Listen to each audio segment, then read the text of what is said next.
Hola, hoy vamos a ver cómo restablecer de fábrica el dispositivo Honor 6X desde ajustes.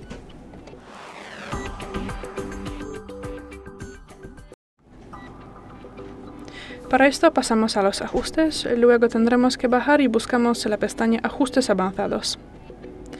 Tras eso bajamos y abrimos la última posición que será Copia de seguridad y Restablecer. Bajamos y otra vez la última, Restablecer datos de fábrica. Aquí también podemos marcar si queremos borrar la memoria interna de la cuenta, en mi caso no. Otra vez restablecer. Y por la última vez confirmamos con restablecer en rojo y esperamos.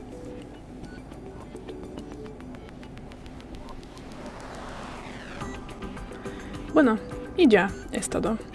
Gracias por el vídeo, denos un like y suscríbanos. Hasta luego.